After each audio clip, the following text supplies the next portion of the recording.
Amin, amin. Tadi pagi saya, Mas Rifi, mendapatkan kiriman banyak sekali dari orang-orang bahwa Rabita Alawiyah katanya sudah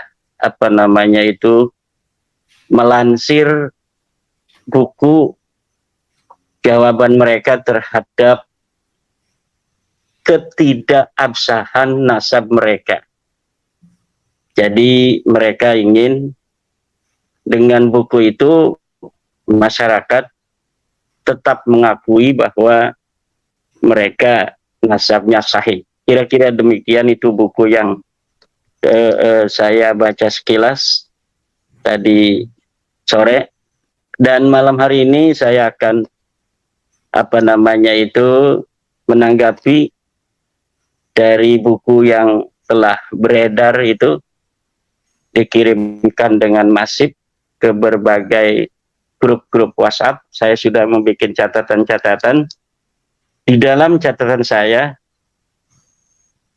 bahwa buku itu memang 500 halaman, tetapi isinya yang merupakan hal-hal baru yang mereka tampilkan itu hanya sekitar 20 sampai 30 halaman lah. Jadi buku 500 halaman itu terbagi menjadi 2 bab.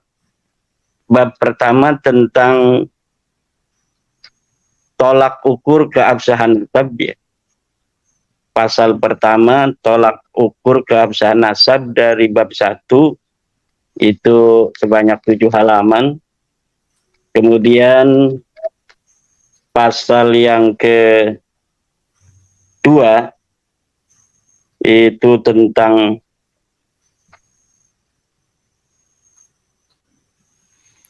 isbat para nasabah non Ba'alawi terhadap keabsahan nasab Ba'alawi versi mereka. Yang pasal ketiga, yang pasal kedua itu sekitar dari halaman 11 sampai 24. Kemudian pasal yang ketiga, pengakuan dan kesaksian para ulama terhadap keabsahan nasab Ba'alawi.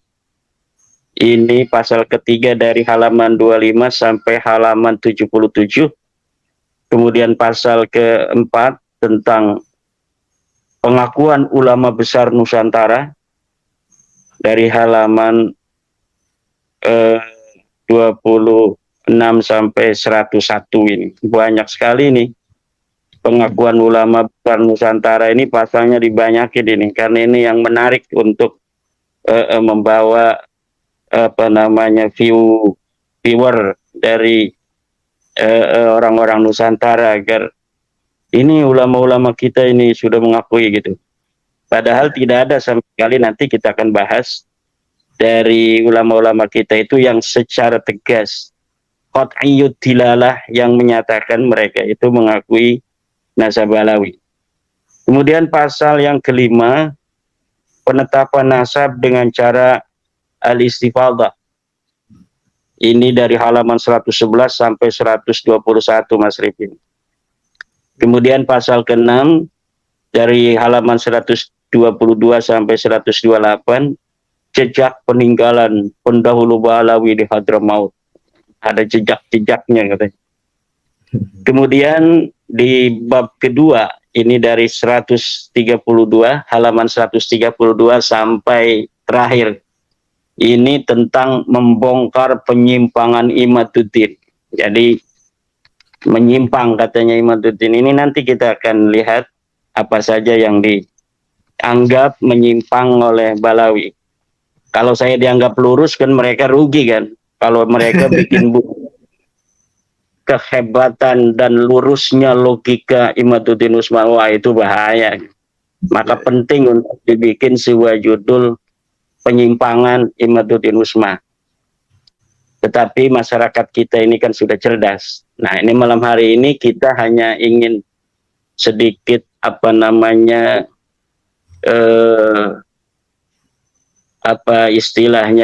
mengomentari hal yang penting agar masyarakat yang menginginkan saya menjawab itu bisa melihat garis-garis besar apa sebenarnya yang bisa diperhatikan secara agak serius dari buku 500 halaman yang isinya itu tulisan-tulisan yang nggak penting dari Facebook pun, siapa saja orang yang itu membantu mereka dimasukin itu tulisan-tulisan Facebook dan sebagainya. Itu kalau yang membela saya kan yang dari profesor, dari para akademisi itu kalau dimasukin dalam kitab mungkin itu udah 5.000 halaman itu sudah bisa itu, karena banyak sekali saya lihat itu di dalam Google Search orang-orang yang juga ternyata membahas tentang diskursus nasab ini dan membela saya atau memberikan apresiasi terhadap penelitian saya. Jadi kalau itu dibukukan seperti bukunya Hanif Alatas etc. ini, itu bisa 5.000 halaman itu Mas Rifki ya. Baik, saya awali malam hari ini dengan kalimat seorang ulama. Bismillahirrahmanirrahim. Wa min huquqihi sallallahu alaihi wasallam ayyo an nuhibbahu wa nuhibba ahla baitihi wa an nahfadha nasaba dzurriyyatihi ila yaumil qiyamah minad dukhala'i wal lusaqa'i liwujudil irtibati bainahum wa bainal masail diniyah kal imamah waz zakati wan nadri wal waqfi wal wasiyati, bahwa sebagian dari hak-haknya Nabi kepada kita adalah kita harus mencintainya dan mencintai ahli baitnya, Sayyidina Ali, Sayyidatuna Fatimah, Sayyidina Hasan dan Sayyidina Husain, wa man asarahum fi hayatihim.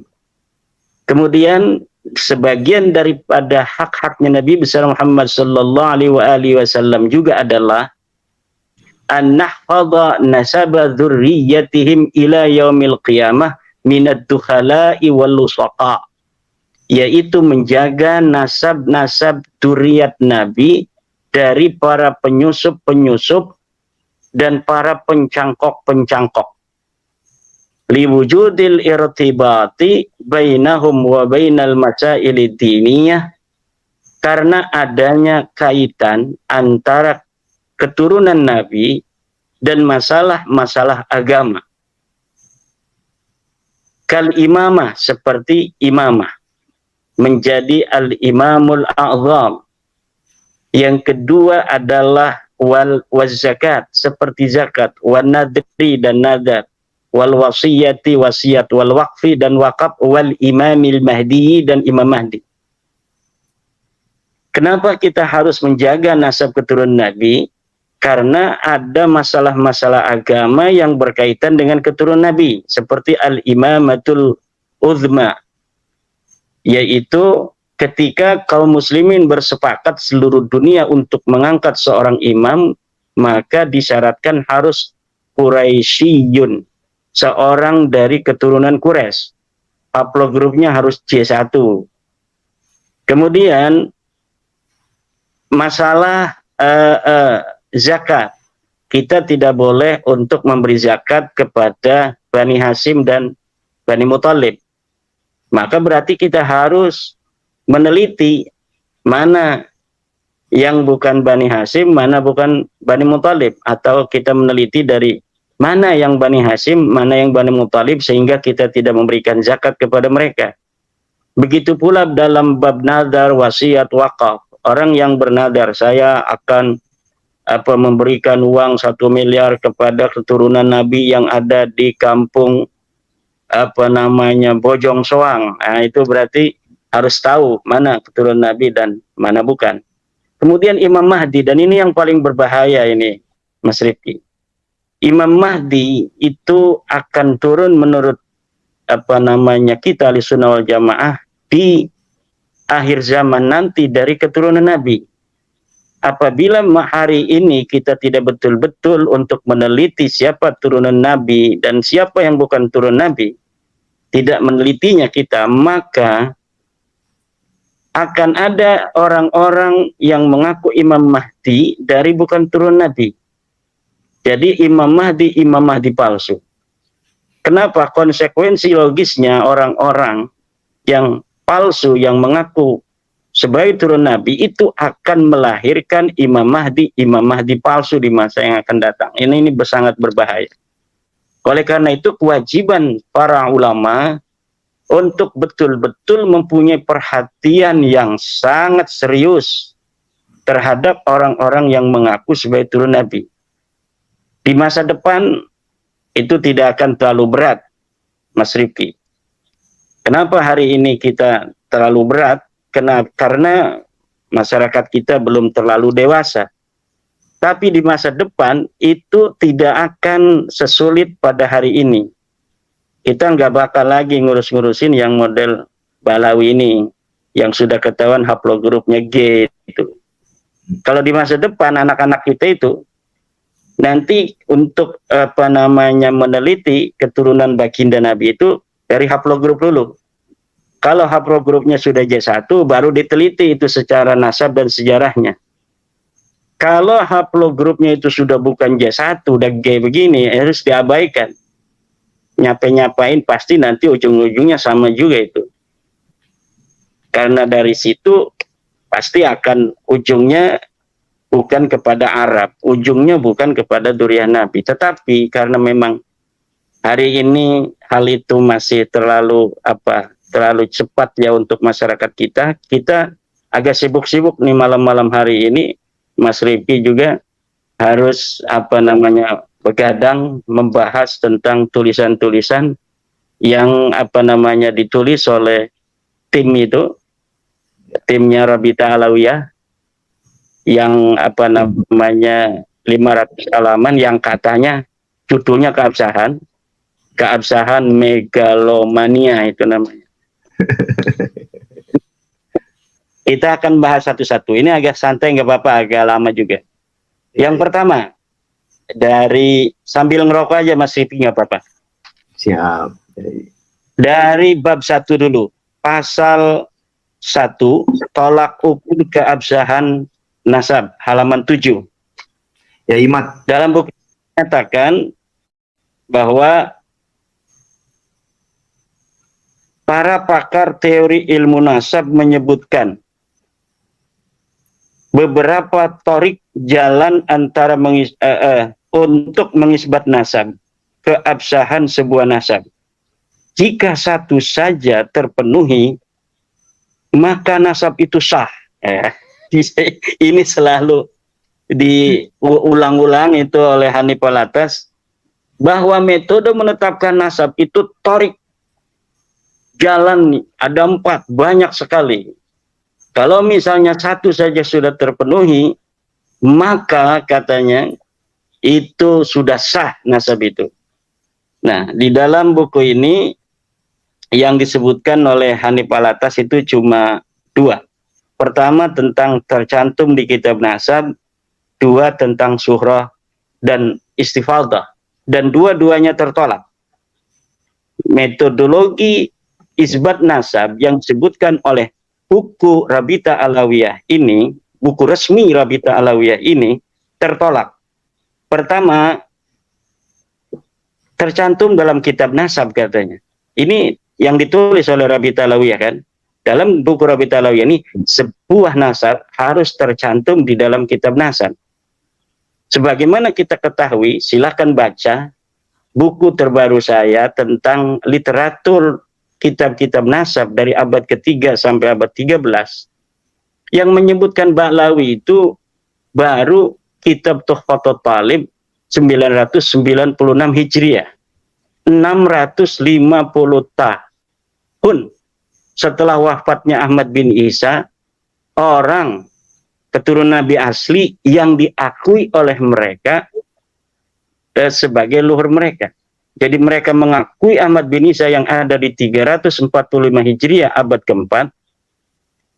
Kemudian penulisan mereka sebagai keturunan Ahmad bin Isa itu baru ada di kitab Tuhfatul Talib tahun 996 Hijriah.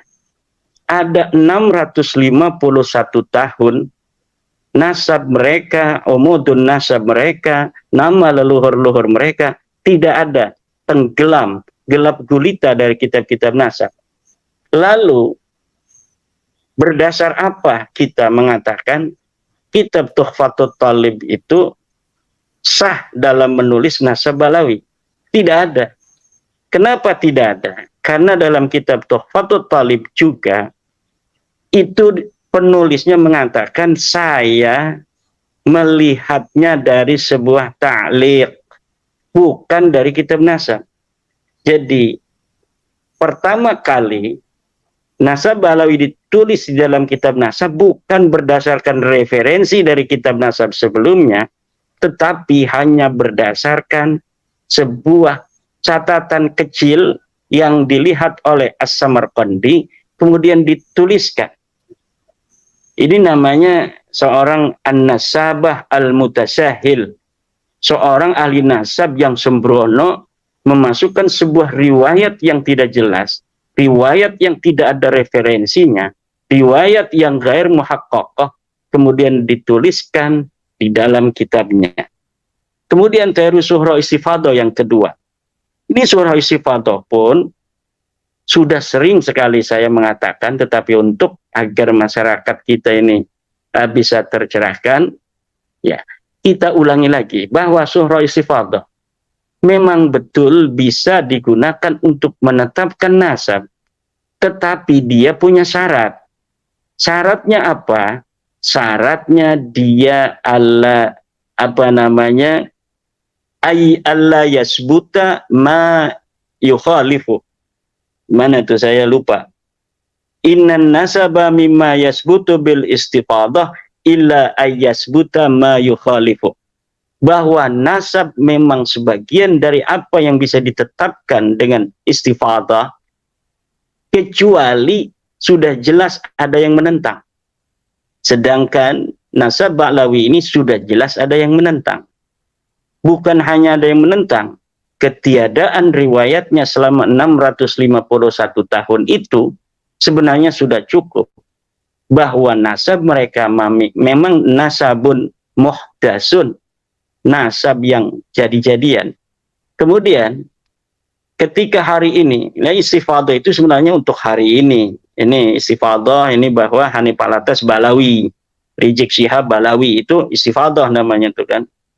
Nah, istifadahnya apa furo itu tidak berkonsekuensi terhadap istifadahnya usul. Usulnya siapa? Ubaidillah. Nah, untuk mengetahui surah istifadahnya Ubaidillah dari mana? Kita harus melihat sekitar zaman Ubaidillah, kitab-kitab yang ditulis di zaman itu. Kitab yang ditulis banyak, tetapi tidak ada satupun yang mencatat. Yang mencatat keturunan Ahmad bin Isa lainnya banyak. Dari mulai abad ke-5 sampai abad ke hari ini. Tetapi yang mencatat bahwa Ahmad bin Isa mempunyai anak Ubaid itu baru di abad 10, 651 tahun. Begitu. Itu teori yang sudah jelas. Di dalam kitab fikih pun itu Ustadz Ma'ruf Qasin, ya, Kiai Ma'ruf Qasin, Ustadz Yusuf Romli, itu tinggal baca aja tuh seluruh kitab-kitab fikih tentang istifadah, surah, tasamu, itu mempunyai syarat yang satu, yaitu dia tidak boleh bertentangan dengan dalil. Adamul mu'arid, adamul dafi, itu istilahnya macam-macam itu. Saya tambahkan lagi nih di dalam kitab Ilmu Nasab, Muqaddimah fi Ilmin Nasab. Idza wujidatir rik'atu as-sahihatu batalat tawaturul mukhalifu. Terlihat di dalam Muqaddimat halaman 72. Idza wujidatir rik'ah, apabila ditemukan sebuah kitab as-sahihatu yang sahih, batalat tawaturu, maka batal itu surah istifadah al-mukhalifu yang bertentangan. dengan ri'ah yang tadi ditemukan itu sudah sangat jelas. Ini Hanif Alatas mengutip kitab Muqaddimat, mengutip kitab Rasail, bahkan ditaruh di dalam buku-buku yang tadi itu, yang baru itu ditaruh. Itu saya kadang-kadang ketawa. Itu lafadznya ditaruh, lafadz yang menyerang mereka sendiri itu ditaruh di situ. Itu apa maksudnya itu? Jadi lafadz sebuah kaidah yang sendiri gitu, Mas Rifki. Itu ditaruh di kitab itu, di dalam buku ketidakabsahan Nasabalawi itu gitu, yang 500 halaman. Itu banyak sekali yang menyerang mereka sendiri, kemudian ditaruh di dalam halaman-halaman itu. Apakah menganggap sebenarnya masyarakat kita ini nggak bakal baca itu gitu, hanya melihat tebelnya udah ada jawaban. Mungkin yang diharapkan seperti itu, tetapi kita di dalam untuk memberikan pencerahan terhadap masyarakat ini tidak boleh kita bosan. Kita harus, karena ini masalah berhubungan dengan kemuliaan dan kehormatan keluarga Nabi besar Muhammad SAW. Tidak boleh ada orang-orang yang bukan keturunan Nabi mengaku keturunan Nabi bi ghairi haqqin. Tidak boleh ada orang yang berhaplog grup selain J1 hari ini mengaku keturunan garis laki-laki kepada Rasulullah. Masa ini belum terlalu mengkristal, tapi masa depan tidak bisa lari lagi. Maka menurut saya dengan berbagai macam alasan-alasan yang ditulis itu sebenarnya akan semakin membuat susah bergerak anak cucu mereka di masa yang akan datang. Ini saya bukan nakut-nakutin, tapi memang algoritma masa depan itu seperti itu nanti yang akan terjadi. Ilmu pengetahuan kebenaran itu tidak bisa untuk dilawan dengan sesuatu yang gair maksus. Ilmu pengetahuan kebenaran itu verifikatif. Hal-hal yang tidak verifikatif masa depan akan ditinggalkan oleh peradaban. Nah, kemudian untuk pasal yang kedua, isbat para ulama nasab non-Ba'alawi terhadap keabsahan nasab Ba'alawi. Sini mereka mencantumkan pertama katanya kitab An-Nafhah Al-Ambariyah karya Muhammad Kadim 880. Kedua baru dia catat Tuhfatul Talib 996. Ini sebenarnya kitab An-Nafhah Al-Ambariyah yang 880 ini kitab nasab betul. Ini memang menyebut nama Jadid bin Abdullah bin Ahmad bin Isa, tapi sama sekali tidak menyebut nama Alwi sebagai daripada Jadid. Jadi kitab ini seyogianya tidak dicantumkan sebagai dasar daripada penguat Nasabalawi.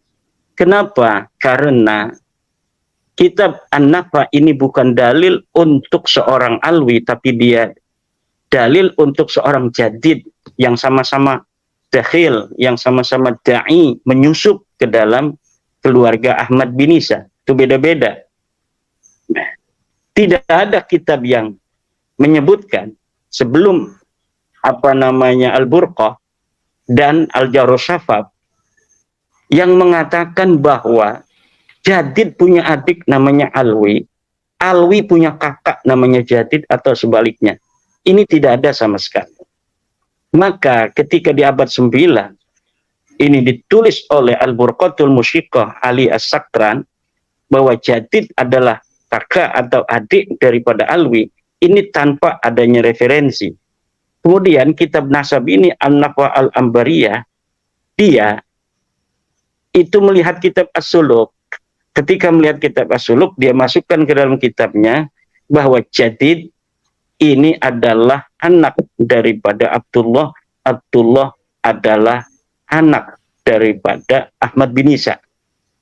Sama sekali kitab ini An-Nafhah Al-Ambariyah tidak mencatat nama Alwi, keluarga Abdurrahman Segaf. Tidak dimasukkan nama dia. Padahal dia hidup 880.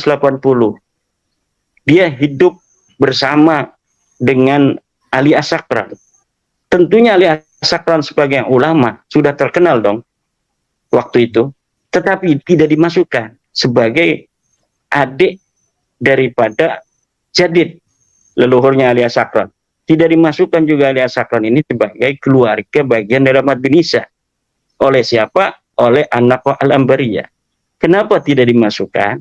Ya karena memang bukan siapa-siapa dari keluarga Jadid. Ini masih di abad 880.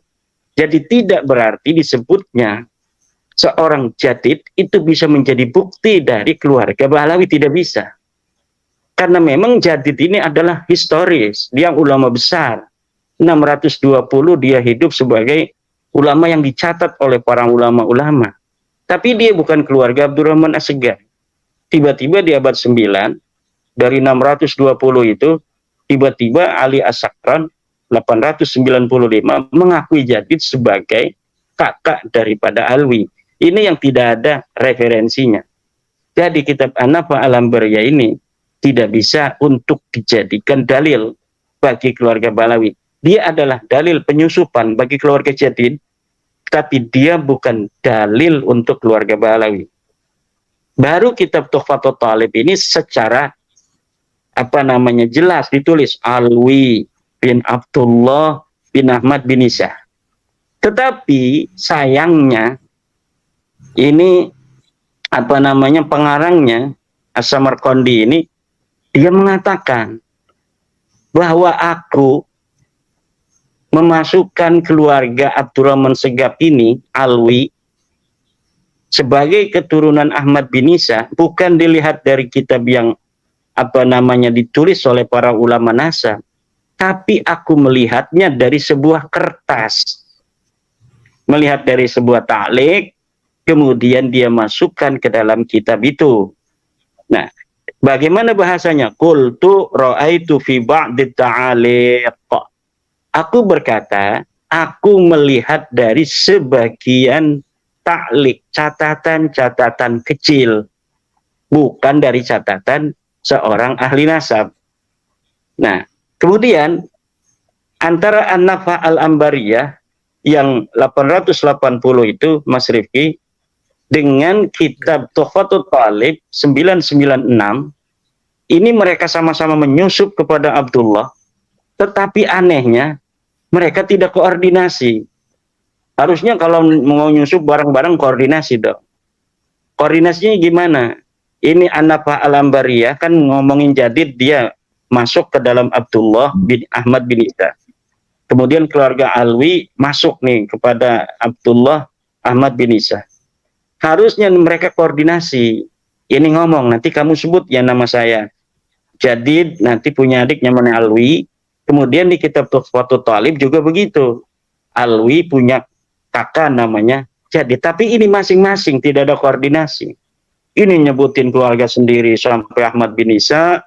Ini nyebutin keluarga sendiri sampai Ahmad bin Isa. Padahal dia yang nulis orang Yaman.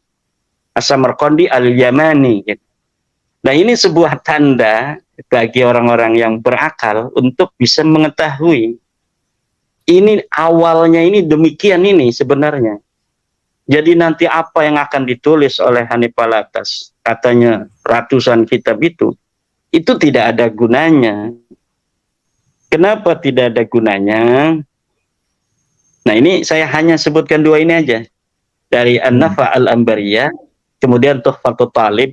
Yang lainnya itu semuanya adalah mempunyai referensi dari dua kitab ini. Jadi yang lain itu nanti, yang ratusan itu yang dimiliki hari ini oleh Hanif Alatas, Imam Anu, Syekh Anu mengatakan, ya semuanya akan kembali kalau kitab nasab kepada dua kitab ini, selain kitab nasab itu kepada kitab tasawufnya Syekh Ali bin Abu Bakar As-Sakran, 895 Hijriyah.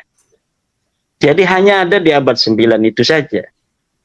Kemudian apa yang diucapkan oleh ulama tentang kitab-kitab yang hari ini banyak, tapi ujungnya cuma satu, yaitu Al-Burqatul Musiqah.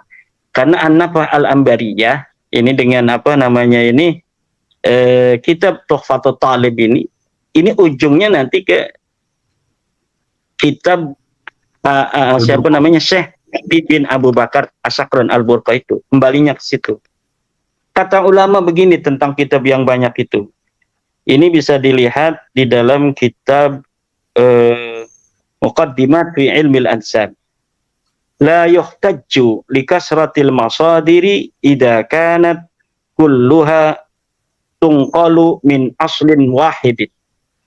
Tidak bisa dijadikan hujah banyaknya kitab-kitab apabila semuanya dinukil dari asal yang sama.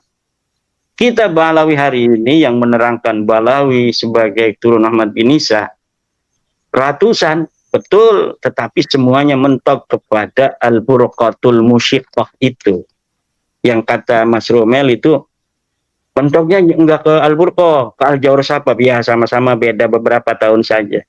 Sebenarnya saya menganggap dua ini akan merupakan sebuah kesatuan, tapi karena orang-orang awam, nanti para peneliti tidak akan bisa mengakses kitab Jawr-Sapa karena memang tidak berani dicetak itu oleh orang-orang Yaman itu karena bermasalah. Penulisnya ini disebut meninggal 742 apa 732 itu. Tetapi di dalam kitabnya ada orang-orang yang hidup di abad ke-9. Itu kan aneh kan? Katakanlah Al-Jawr-Sapa itu betul-betul karya orang di abad 9. Siapa namanya? Itu yang mesti dijawab dulu kan. Mencari seorang Abdurrahman Al-Khatib itu susah sekali itu. Kenapa susah? Ya karena memang ini sosok bermasalah. Bagaimana sosok bermasalah? Ini bisa jadi kitab ini karangan Balawi, kemudian diatribusikan pada seorang ulama yang bernama Abdurrahman Al-Khatib itu. Gitu. Kemudian, apakah sebelumnya ini Mas Rifki ada ulasan dulu atau yang perlu ditanya? Ya.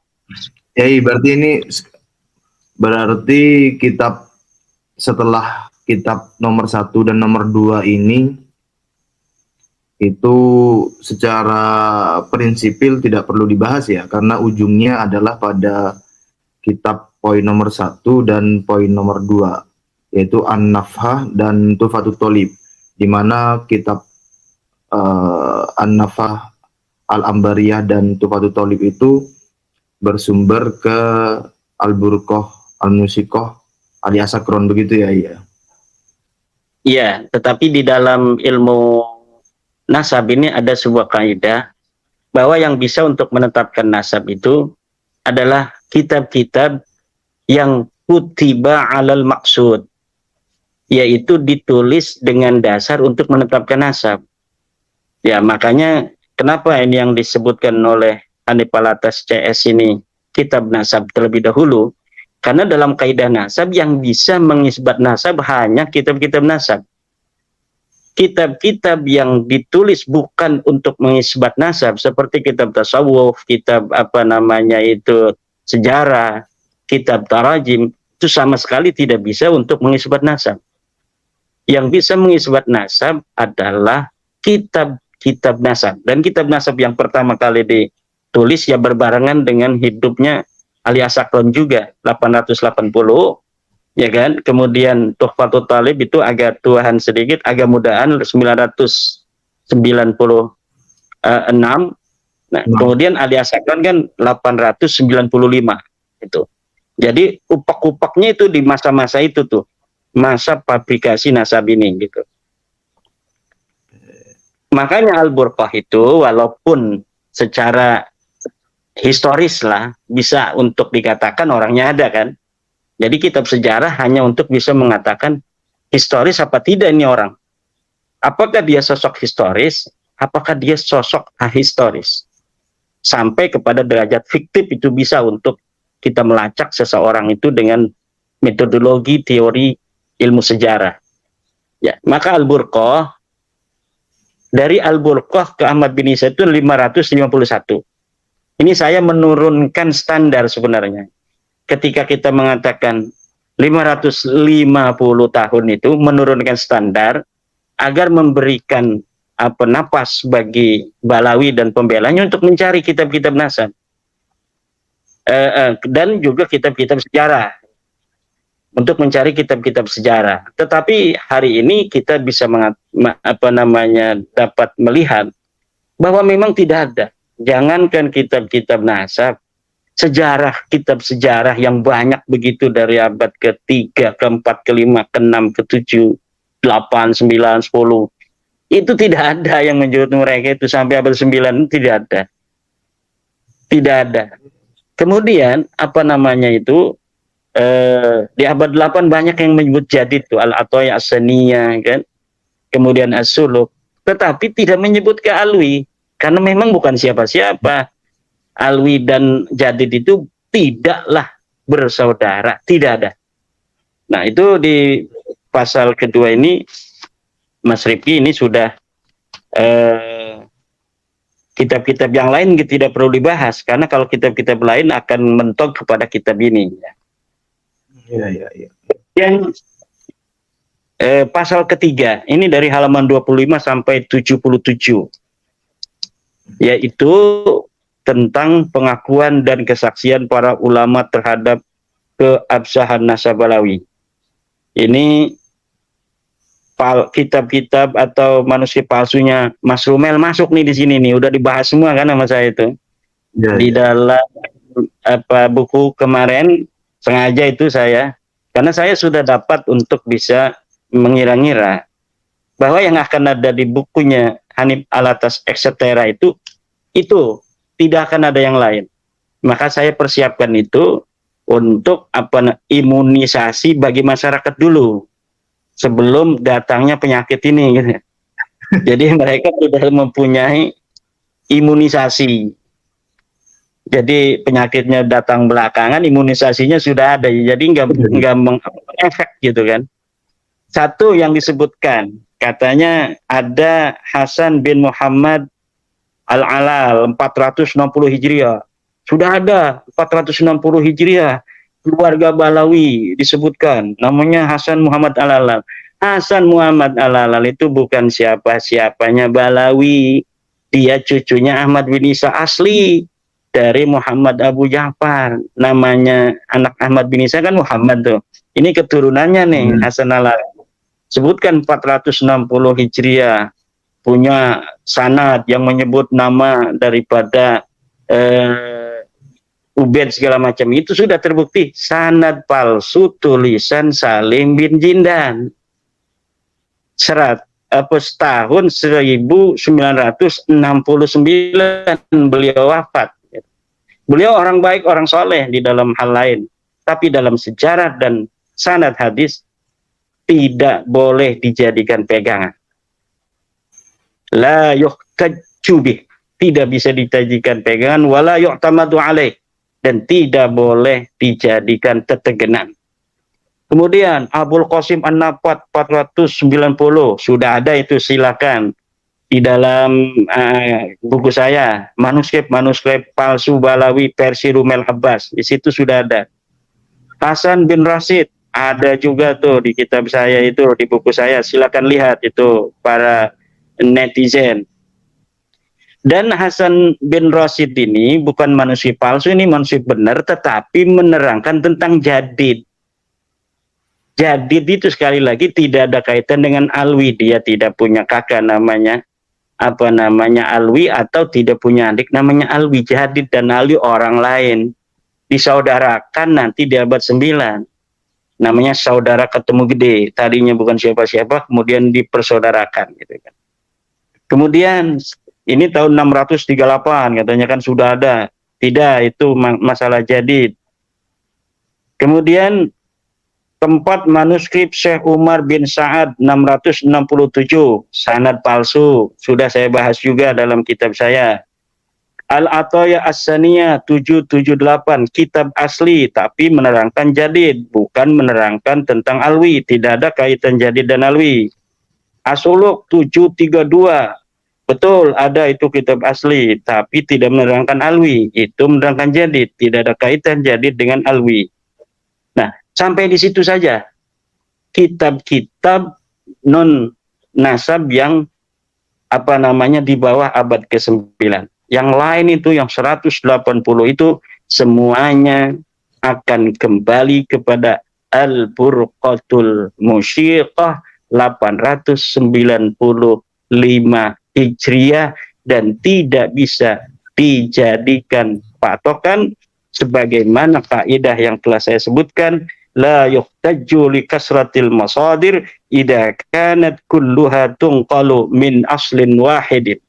Tidak bisa dijadikan hujjah banyaknya kitab-kitab apabila ya sesuatu kitab-kitab itu yang banyak itu diambil dari sebuah sumber yang sama, satu sumber.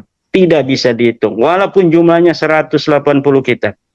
Bahkan kitabnya itu ada 2.000 kitab, 10.000 kitab, 1 juta kitab.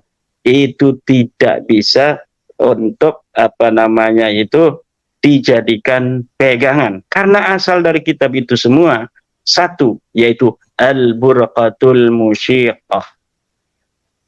Kemudian tentang pasal selanjutnya, pasal 4 dari halaman 101. Pengakuan ulama besar para. Oh, enggak. Sebenarnya sekaligus Yai bisa istirahat sebentar, ngopi, rokok. 100 halaman berapa ini? 78. 78 ya. 78 sampai 101. Ya. Tentang pengakuan ulama besar Nusantara terhadap status Ba'alawi sebagai zuriat Nabi Sallallahu Alaihi Wasallam. Ya, katanya kan di situ ada tulis tuh Syekh Nawawi Tenara, itu ada dalam kitab apa itu Qudulujen. Kemudian ada Syekh Hasyim Asy'ari, ada ulama-ulama lain disebutkan. Cari yang tegas dari ulama-ulama itu yang menyatakan bahwa Ba'alawi turun Nabi. Tidak ada. Itu menyebut Sayyid, itu di situ Hanif Alatas nulis. Kan Imam siapa Hadratus Syekh Hasyim Asy'ari menyebutnya Sayyid. Kalau menyebut Sayyid itu berarti mengakui turun Nabi. Sayyid itu ya memang ada turun Nabi disebut Sayyid, tapi bukan turun Nabi juga disebut Sayyid banyak. Jadi kalau masih nyebut Sayyid, masih nyebut Habib itu kan, itu bukan sebuah tanda dan ciri bahwa mereka mengakui nasabnya. Tanya aja, mengakui enggak ada kan? Coba Mbah Mun di situ ditulis mengakui Ba'alawi sebagai turun Nabi, mana dalilnya? Kalau Mbah Mun mengakui bahwa Sunan Kudus itu turun Nabi, saya punya dalilnya, ada videonya. Tapi kalau Mbah Mun mengakui ini Habib ini adalah turun Nabi, tidak ada itu dalilnya. Kemudian pasal yang kelima. Jadi untuk kita tidak usah banyak membahas tentang ulama-ulama Nusantara itu, karena ulama Nusantara yang disebutkan itu hanya tidak mengatakan mereka bukan turun Nabi, tapi tidak ada kata-kata mereka yang menyatakan bahwa itu keturunan Nabi. Terutama Syekh Hasyim Asy'ari, yang saya maksudkan itu adalah dengan Syekh Nawawi At-Tanara Al-Bantani. Termasuk Mbah Mun, 3 orang itu. Kalau yang lain itu ya kurang terkenal gitu kan. Pasal yang kelima dari 111 sampai 121. Penetapan nasab dengan cara al-istifadhah. Wah, ini lagi dibahas tuh sampai 111 sampai 121. Ini 10 lembar tentang surah dan istifadhah. Ini semua yang ada di situ kalau diteliti oleh orang yang faham tentang baca kitab, maka itu akan kelihatan bahwa dalil yang mereka sampaikan yang disebutkan dalam buku Hanif CS itu adalah dalil yang akan membuat nasab mereka itu rungkat sendiri itu. Itu kalau dibaca kemudian dipahami dengan apa namanya teliti dan dengan pemahaman yang benar. Dan ini kalau misalnya ditaruh di meja ilmiah itu akan ketawa itu para apa namanya itu para Peneliti, akademisi. ya akademisi yang misalnya menjadi juri ya kan, yang menjadi juri itu akan ketawa. Ini kenapa ditaruh di sini katanya? Padahal ini yang merungkatkan, ini yang apa namanya menjadi apa namanya dalil yang membatalkan kalau ditaruh di sini. Misalnya dengan surah istifadah. Itu di semua ibarat-ibarat para ulama itu semuanya ditaruh tentang adamul mu'arid, tentang adanya tidak boleh bertentangan dengan yang sebelumnya, termasuk yang saya katakan tadi tentang Ibnu Hajar Al-Asqalani dalam kitab Al-Jawabul Jalil, itu ditaruh di situ sebagai penguat daripada nasab mereka katanya, padahal itu adalah yang merungkatkan teori syuhra dan istifadah. Jadi syuhra dan istifadah itu memang bisa digunakan selama tidak bertentangan dengan adanya dalil, dengan adanya ta'an fin nasab. Kalau adanya ta'an fin nasab, dalil atau pengingkaran daripada orang yang disuhrakan, misalnya seorang anak sudah suhra sebagai anak daripada si fulan, kemudian tiba-tiba fulan mengatakan sebenarnya dia itu bukan anakku, maka itu sudah gugur semua itu apa suhra dan istifadah atau tasamu itu sudah tidak bisa lagi digunakan. Nah, itu dalilnya semua di situ. Ada di dalam buku ini nih. Kemudian ada ya. Saya cari-cari belum ketemu. Situ bahasa Arab. Itu iya. kan itu nanti akan waktunya panjang. Jadi nanti biar ulama mendengar ini kan. Wah, saya teliti nanti gitu. Di situ semua ibarat-ibaratnya itu yang mengatakan surah istifadah boleh digunakan selama tidak ada penentang. Semuanya ada di situ. Kemudian pasal yang ke-6 tentang jejak peninggalan pendahulu Ba'alawi di Hadramaut 122 sampai 128. Ini hanya ada beberapa lembar ya. 6 halaman jejak peninggalan pendahulu Ba'alawi di Hadramaut. Apa jejaknya? Ada makam, ada rumah, ya kan? Ada masjid. Ya. Bagaimana orang yang tidak jangan ngomong. Orang yang tidak berhijrah, ke apa namanya itu Hadramaut bisa punya makam di Hadramaut, bisa punya rumah di Hadramaut. Ini bagaimana ceritanya? Mereka belum bisa untuk apa namanya membawa dalil tentang hijrahnya Ahmad bin Isa ke Hadramaut. Sekarang sudah berjalil dengan adanya rumah, adanya masjid, adanya makam yang diatribusikan sebagai makamnya Ahmad bin Isa. Dan ini aneh. Kemudian bab yang kedua 132. Ini bab kedua halaman 132. Ini serius ini, dari 132 sampai 500, halaman 500 itu membicarakan saya. Jadi ini sudah jelas. Nama saya itu Mas Rifki tidak akan lekang dimakan zaman. Sudah ada ditulis di sini ini. Yaitu membongkar penyimpangan Imaduddin. Ada 9 poin yang Hanif Alatas CS ini ungkapkan dari penyimpangan Imaduddin. 1.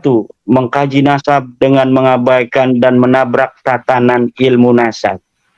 Sudah saya jawab di dalam kitab metode menetapkan nasab, apa namanya itu, menurut kitab Rasail fi Ilmil Ansab. Silakan baca. Vaksinnya sudah saya kasih kepada masyarakat dan saya sudah mengira-ngira ini nanti yang akan ditulis di dalam apa buku Hanif Alatas CS ini. Dan itu sudah dijawab. Bagaimana cara ahli nasab di dalam menetapkan nasab. Silakan para pemirsa membaca kitab saya yang terbaru, baru beberapa hari yang lalu itu, metode menetapkan nasab menurut ahli nasab, teori dari kitab Rosail fi Ilmil Ansab. Di situ sudah ada teori-teori 7 jalan metode untuk menetapkan nasab. Semuanya tidak bisa menetapkan nasab balawi. Silahkan dibaca dan nanti kita bisa diskusikan kalau ada yang tidak setuju itu ya. Tetapi saya yakin karena dengan bahasa yang sederhana saya bikin itu siapa saja akan bisa memahaminya. Kemudian menentang, mengabaikan dan merendahkan pengakuan para ulama muktabar terhadap keabsahan nasab balawi. Menentang, mengabaikan, jadi saya ini dianggap menentang, mengabaikan dan merendahkan pengakuan para ulama muktabar terhadap keabsahan nasab balawi. Ya ini ngadu domba saya dengan para ulama. Dalam dunia ilmiah itu siapa orangnya, tapi mana dalilnya. Jadi tidak dilihat dari siapa, tetapi dilihat dari dalilnya mana. Di dalam kitab Muqaddimat ini Mas Rifi dikatakan, man ladaihi hujjatun yuqaddamu ala man laisa ladaihi hujjah. Orang yang punya dalil harus didahulukan daripada orang yang tidak punya dalil. Jadi bukan siapa. Imaduddin tidak muktabar sekarang. Tapi nanti 100 tahun lagi mungkin ada yang nulis keramat-keramat saya kan. Zaman hidupnya Syekh Nawawi apa disangka nggak ada yang benci sama Syekh Nawawi. Pada zaman hidupnya Ahmad bin Hambal apa disangka Imam Ahmad bin Hambal tidak yang benci. Pada saatnya Imam Syafi'i apa disangka Imam Syafi'i tidak ada yang benci. Sama seperti sekarang ini manusia-manusia itu di dalam bagaimana mereka bermuamalah sama, ada yang mendukung, ada yang tidak mendukung, ada yang mencaci, ada yang memuji dan lain sebagainya. Tapi ketika sudah meninggal dunia, para ulama itu ketika ulama masa kemudian tidak ada lagi muzahamah di dalam dirinya dengan ulama yang sudah meninggal itu. Makanya semuanya berpegang teguh mengagungkan ulama yang sudah tiada. Mbah Hasyim mengatakan, Mbah Hasyim pada masa Mbah Hasyim hidup belum tentu mereka akan ikut Mbah Hasyim. Buktinya Gus Dur aja dicaci maki kok.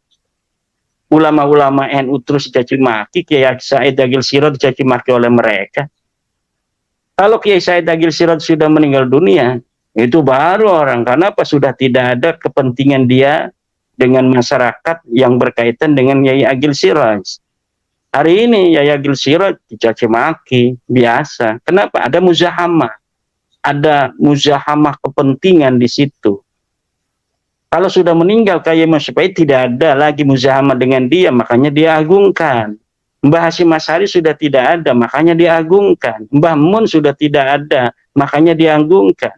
Ulama-ulama yang masih hidup itu ada muzahamah dengan kepentingannya.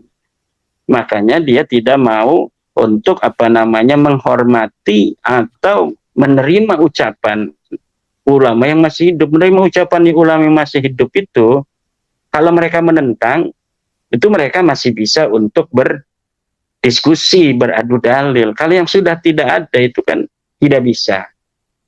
Yang paling penting itu dari kenapa orang-orang itu sering untuk mencari dalil ulama yang sudah tiada, itu satu. Tidak ada pertarungan kepentingan antara dia dan ulama yang sudah tiada. Kalau dengan yang masih hidup ada pertarungan kepentingan. Makanya ketika dia berbeda pendapat dengan ulama yang masih hidup, yang dijadikan sandaran ulama yang sudah tiada. Itu yang sebenarnya terjadi. Jadi sekali lagi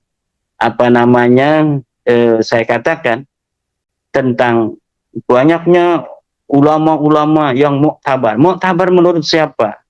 Muktabar menurut Hanif Alatas. Murad Sukri, wah itu Murji'ah, itu Wahabi, itu tidak bisa untuk jadi kepegang. Kenapa? Karena mengganggu kepentingannya. Mukbil Al-Wada'i, kenapa tidak diterima? Oh, itu mengganggu kepentingan mereka karena tidak percaya Nasabalawi. Kadang-kadang mereka mengatakan ini hanya Imaduddin yang membatalkan Nasabalawi. Kadang-kadang ngambil Imaduddin itu nyontoh ulama-ulama Wahabi dan lain sebagainya. Jadi tidak konsisten. Kenapa? Karena ada kekalapan di situ. Karena ada, udah apa aja pokoknya. Jadi suatu sisi dia hanya mencontoh dari ulama Wahabi. Kalau saat lainnya, dia satu-satunya orang yang membatalkan Nasabalawi di dunia ini. Yang benar mana itu sebenarnya? Kita tidak boleh untuk mengatakan tentang suatu dalil dikaitkan dengan subjektivitas. Ini dalilnya ada. Balawi tidak disebutkan 650 tahun dalam kitab nasab, tidak disebutkan 550 tahun dalam kitab sejarah. Jawabannya mana? Tidak ada. Berusaha menjawab dengan kitab palsunya Mas Rumel. Rontok, nggak bisa. Kemudian apalagi, kan? Kemudian di dalam kitab Muqaddimah juga itu dikatakan wala yafuqul masyhura illa rif'atu, dan tidak bisa untuk mengalahkan kemasyhuran illa rif'atu kecuali kitab. Jadi kemasyhuran, syuhra istifadah, popularitas memang tidak ada yang bisa mengalahkan kecuali ar-rif'ah, kitab. Apabila kemasyhuran berbeda dengan kitab, maka kemasyhuran ini gugur. Kemudian kesesatan logika. Ada kesesatan logika Imaduddin. Kesesatan logika. Logika yang mana yang sesat itu? Kemudian ada memfitnah para ulama. Khianat ilmiah. Yang khianat ilmiah itu orang yang mengutip seperti Alwi bin Thahir, kemudian ketika dilihat kutipannya tidak ada.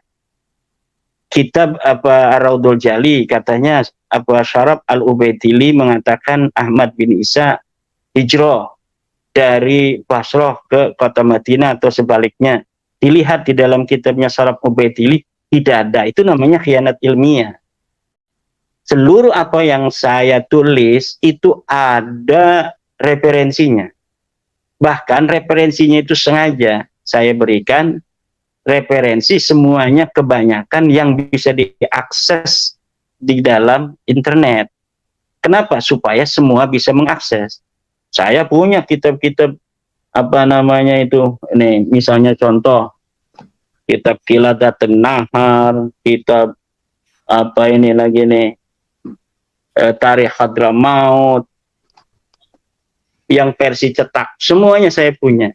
Ini ada kitab Tuhfatus Zaman. Tapi ketika saya lihat berbeda dengan di internet halamannya, maka saya abaikan kitab-kitab saya versi cetak, saya mengambil versi internet untuk apa? Agar mudah diakses oleh siapapun. Itu. Bentar lagi Mas Riki. Kemudian melakukan kebohongan publik. Wah, itu melakukan kebohongan publik itu di situ ditulis. Salah satunya adalah mengatakan tentang akun Facebooknya Mufti Yaman. Itu sebenarnya ketika saya mengatakan akun Facebook Mufti Yaman, itu lagi bercanda dengan Mas Rumel. Jadi saya itu biasanya tasabut ketika ini bener apa enggak. Tapi ketika Mas Rumel dia udah masuk duluan, menganggap itu akunnya Mufti Yaman, dia bertanya kepada Mufti Yaman itu yang ada di Facebook, bagaimana tentang Nasabalawi segala macam gitu kan. Saya ketawa kan, jadi kita roasting gitu. Jadi itu bukan kita percaya bahwa itu akun Mufti Yaman, tapi kita lagi nyandain Mas Rumel, seorang peneliti. Kok tidak teliti langsung tanya-tanya kepada Mufti Yaman yang punya akun tanpa mentasabut memverifikasi terlebih dahulu itu akun Muktiyaman ataukah bukan. Sebenarnya demikian kan. Dan saya di dalam meneliti ini tidak berpatokan terhadap pendapat orang yang sebelumnya itu membatalkan juga. Kenapa? Karena fokus daripada yang saya teliti itu berbeda dengan ulama-ulama yang selanjutnya. Detailnya pun berbeda. Orang-orang yang terlebih dahulu itu memang punya jasa besar terhadap apa yang saya teliti ini. Tetapi bukan berarti sama. Jadi ketika misalnya mereka dapat menjawab dari ulama-ulama sebelum saya, itu tidak akan bisa menjawab apa yang telah hari ini saya simpulkan. Kenapa? Karena memang walaupun ada kesamaan, tetapi tidak persis sama. Di dalamnya ada penambahan data-data yang lebih akurat, penemuan-penemuan baru, gitu kan. Kemudian, Yai Mat, boleh masuk dulu. Monggo. Ya, Yai Mat tadi maaf saya terlempar, jadi saya terlewat beberapa bahasan ya. Kembali ke tentang kitab PDF itu tadi, berarti Kiai Mat ini tidak hanya ngambil dari PDF, tapi kitab cetaknya pun punya ya? Iya. Oh iya. Saya kitab cetak itu lama udah punya, tetapi ketika saya melihat di dalam internet, yang versi di internet itu dalam arsip, dalam kitab-kitab yang bisa digapai oleh para orang-orang yang tidak punya kitab, berbeda. Saya akan mendahulukan halaman yang ada di dalam internet, kecuali memang tidak ada di internet itu yang bisa diakses oleh semua orang, maka kemudian saya menggunakan halaman versi cetak ini. Berarti yang dimaksud berbeda itu berbeda halamannya gitu ya? Iya. Misalnya di sini nih kitab Tuhfatus Zaman. Di sini halamannya 172, di sana halaman 175, atau kadang-kadang ada yang bedanya 50 halaman kan. Saya gunakan versi yang ada di internet itu. Kenapa? Agar nanti orang meneliti itu mudah untuk mendapatkannya. Baik, ya Iman. Monggo. Bentar lagi ini. Yang ketujuh, menjiplak pemikiran orientalis dan non-aswaja. Ini yang sudah saya sebutkan tadi. Ya, menjiplak pemikiran. Kadang-kadang ngomongnya menjiplak. Kadang-kadang ngomongnya hanya Imaduddin yang mengatakan nasab Balawi itu terputus. Nah, jadi tidak ada konsistensi. Yang terpenting adalah mana dalilnya.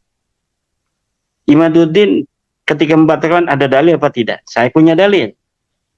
Mana orang-orang yang menyambungkan dalilnya? Tidak ada. Di dalam buku 500 halaman itu tidak ada dalil tentang ketersambungan nasab mereka. Kemudian tidak punya kompetensi dalam ilmu nasab. Yang punya kompetensi siapa dari Rabita? Silahkan diundang di Win Wali Songo, SMS, jangan bahas nasab kan. Akhirnya ketakutan itu Win Wali Songo tidak jadi kan.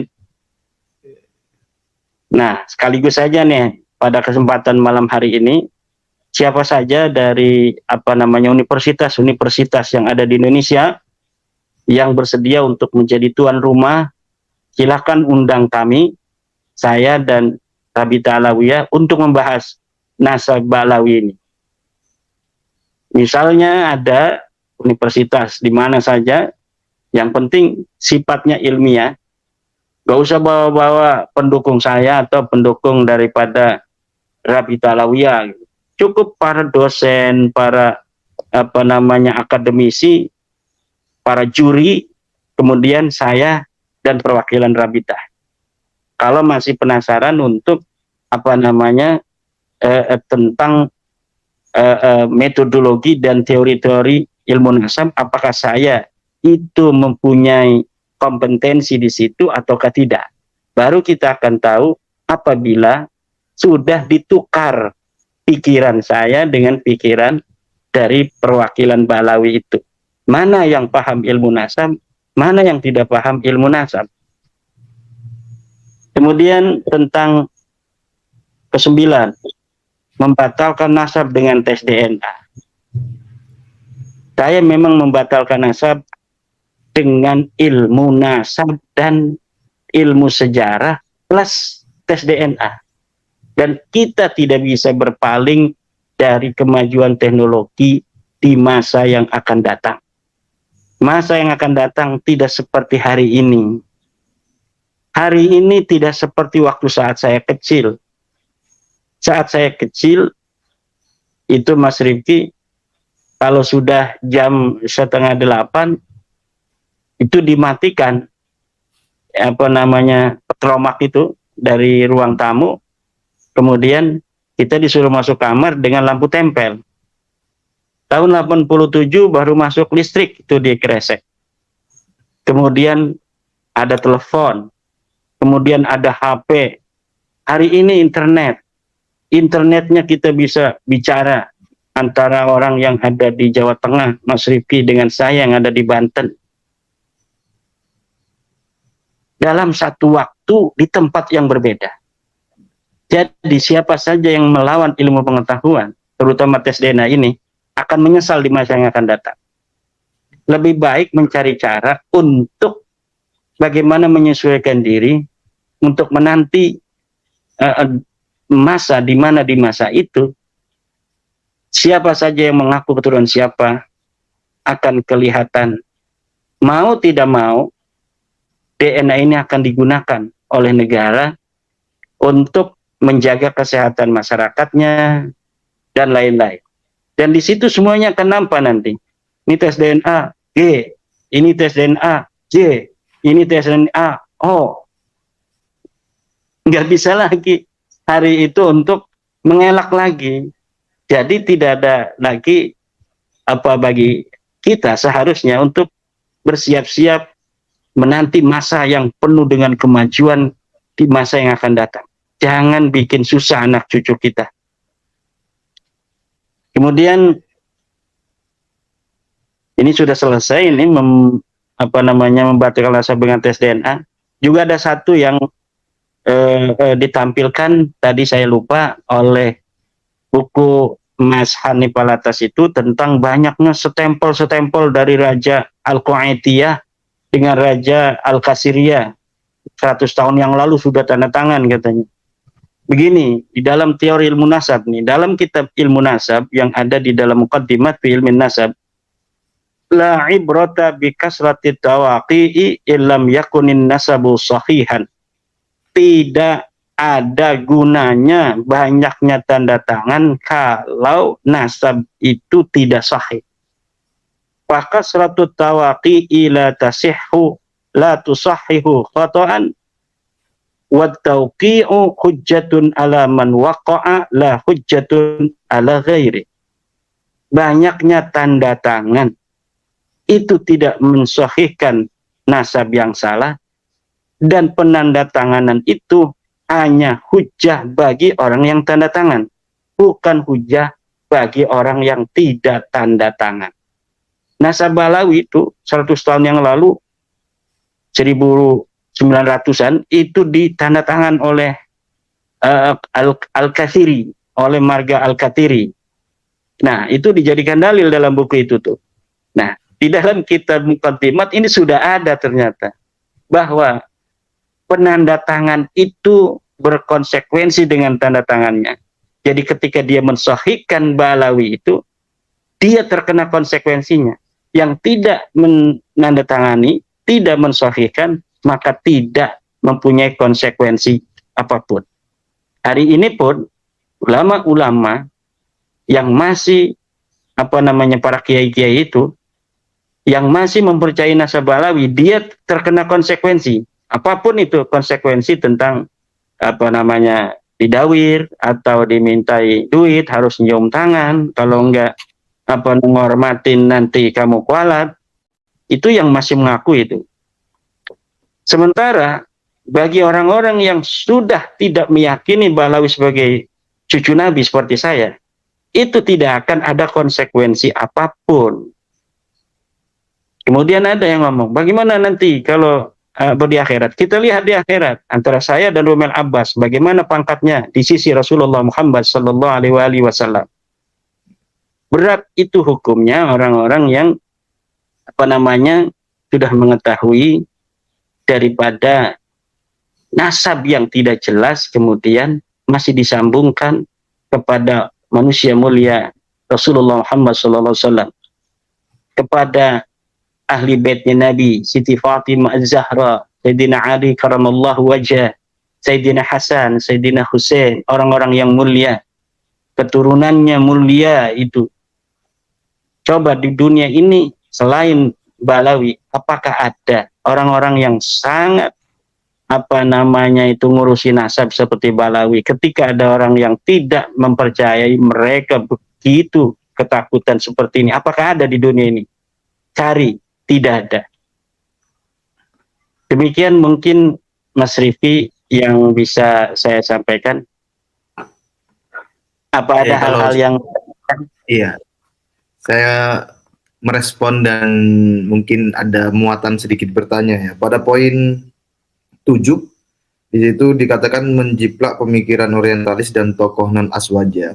Itu kan kesannya kalau tokoh non-aswaja itu otomatis tertolak begitu ya. Tapi kita ketahui bahwa mereka itu sampai ke Iran ya, ke Syekh Mahdi Rojai untuk meminta testimoni lah begitu. Itu kan nampaknya ada kontradiksi begitu ya. Gimana ya Imam merespon itu? Jadi ada memang inkonsistensi, cara berpikirnya tidak metodologis gitu. Cara memberikan sanggahan tidak metodologis. Kalau metodologis, mereka tidak akan membuat kalimat non-aswaja itu. Karena kitab-kitab nasab, termasuk Tuhfatul Azhar itu, di abad ke-11 yang menyebut Balawi itu adalah orang Syiah. Jadi kalau misalnya tidak digunakan itu kitab Tuhfatul Azhar, kurang dong tuh yang menyebut nama Alwi itu di abad 11, nggak ada itu. Berarti hanya satu kitab Tuhfatul Talib saja. Saya belum meneliti apakah Samarqandi juga ini jangan-jangan dia Syiah juga. Kalau misalnya Syiah juga nggak ada berarti sama sekali yang menulis nasabnya Balawi. Jadi di dalam nasab dan sejarah itu tidak perlu ada aswaja, non-aswaja.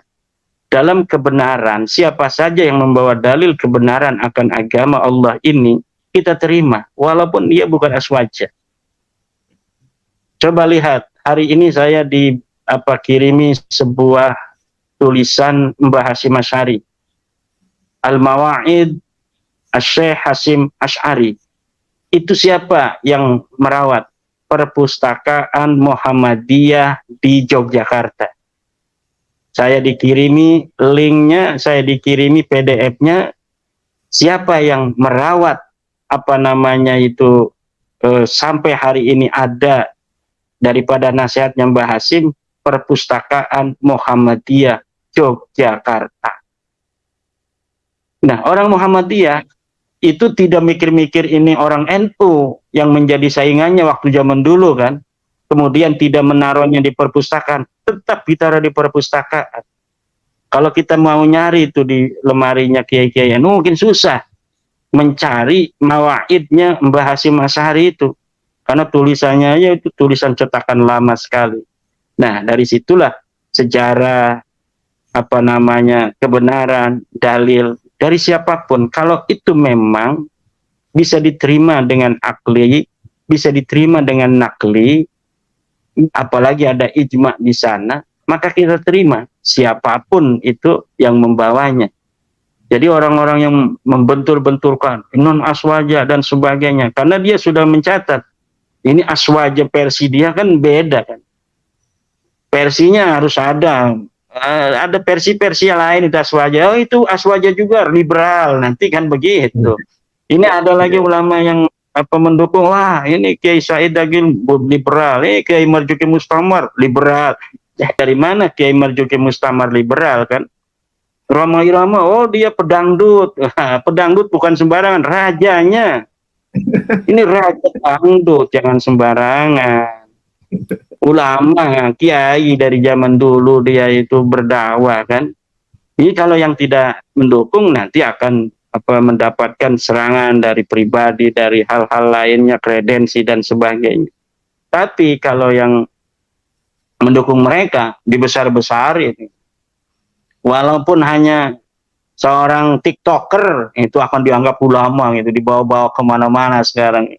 Ya, dia bukan majelis ulama di kecamatan Acan kan, nggak ada di struktur NU, nggak ada di struktur kecamatan sebagai apa, misalnya di majelis ulama kecamatan. Nah, kalau misalnya ada orang yang di majelis ulama kecamatan itu berarti udah diakui itu, karena tidak mungkin sesuatu yang bersifat umum, yang bersifat sebuah jabatan strategis, misalnya komisi fatwa kecamatan gitu, itu tidak mungkin dia sembarangan untuk angkat oleh ulama. Tapi karena mendukung dia walaupun tidak tercatat sebagai pengurus MUI kecamatan, tidak tercatat sebagai ranting NU di kampungnya, dibesar-besarin, hanya TikToker. Untuk apa? Karena untuk liter wage, untuk agar iklan untuk mereka. Demikian Mas Rifki. Yai, satu lagi boleh Yai? Boleh. Ya, itu poin 8 itu kan disebut juga dalam 9 poin penyimpangan kan. Berarti poin 8 ini dikatakan penyimpangan. Tidak punya kompetensi dalam ilmu nasab. Tadi ya Ima sudah menyinggung siapa dari Robito Alawiyah yang ilmu nasab. Tapi saya ingin memperdetil. Kalau netizen bertanya apakah Ali Asakron itu ahli nasab gitu? Apakah pertanyaan itu valid ya? Dia tidak ada kitab nasabnya. Kitab kan yang Ali Asakron bukan ahli nasab kan, ya? Itu kitab tasawuf, itu hanya kitab tasawuf diselipkan tentang nasab dia gitu, tentang leluhur-leluhur dia. Jadi tidak ada yang mengatakan Ali Asakron itu ulama nasab, dan tidak ada ulama-ulama nasab yang sekeliling dia yang menyebut nama dia sebagai ahli nasab. Ini As-Samarqandi, kemudian An-Nafah Al-Ambariyah, semasa dengan dia tidak ada yang menyebut Ali Asakron sebagai ahli nasab. Jadi ya kompetensi itu sekarang orangnya masih hidup bisa dijajal bagaimana kompetensinya terhadap ilmu nasab. Disebutkan gurunya siapa dalam ilmu nasab. Orang cerdas itu bisa baca, bisa meneliti. Kita banyak guru yang tentang metodologi, tentang bagaimana istimbat, tentang bagaimana ijtihad, tentang bagaimana tarjih, tentang bagaimana meneliti hadis. Lah ilmu nasab ini nggak ada apa-apanya dengan ilmu hadis. Saya ini S2-nya ilmu hadis, S3-nya juga ilmu hadis. S3 saya ilmu hadis, ilmu tafsir dan ilmu hadis. Cuma nggak saya terusin. Capek Mas. Itu. Yeah. Tapi alhamdulillah saya sudah, walaupun hanya 2 semester kurang, itu bisa memahami apa yang kira-kira akan diajarkan berikutnya itu, karena memang sudah ada sanadnya ke S3-nya itu. Sudah ada sanad S3, kemudian berhenti ya kan, tetapi sudah ada sanad S3-nya itu tuh, tentang ilmu hadis dan ilmu tafsir. Meneliti hadis itu lebih detail daripada meneliti ilmu nasab. Lah ilmu nasab itu hanya beberapa nama-nama, kita menghafal nama dari 1 sampai 40. Kemudian kita lihat kanan kirinya. Ilmu hadis itu rijal hadis Imam Bukhari, rijal hadis Imam Muslim, rijal hadis Imam Ibnu Majah, rijal hadisnya Imam Turmudi, rijal hadisnya Ad-Dailami, rijal hadisnya Imam Malik, rijal hadisnya Syafi'i, rijal hadisnya Ahmad. Itu beda-beda semua. itu diteliti apakah ada pertemuan, apakah ada satu masa, apakah dicukupkan satu masa saja tanpa pertemuan, apakah bisa diterima, kemudian siapa saja muridnya, setelah diketahui muridnya, gurunya siapa saja, setelah diketahui siapa gurunya, bagaimana kapasitas dia dalam kediriannya, dalam adalah, dalam pasakahnya dan sebagainya, itu diteliti. Itu lebih detail daripada hanya meneliti nama-nama, ini nyambung, ini anak siapa, ini anak dia atau bukan. Itu lebih mudah daripada meneliti sebuah hadis. Ya. Ini nomor 8 ini, saya sekedar mengulangi, tidak punya kompetensi dalam ilmu nasab. Ini kan berarti poin ini juga berlaku bagi klan Habib Alwi, Robito Alawiyah dan para pendukungnya kan ya. Kalau kita menggunakan poin ini begitu, kan begitu ya. Ini artinya kan poin yang juga blunder untuk diri mereka sendiri. Gimana? Siapa gurunya Taufik Sigap itu jadi ketua Robito Alawiyah dalam ilmu nasab? Ya.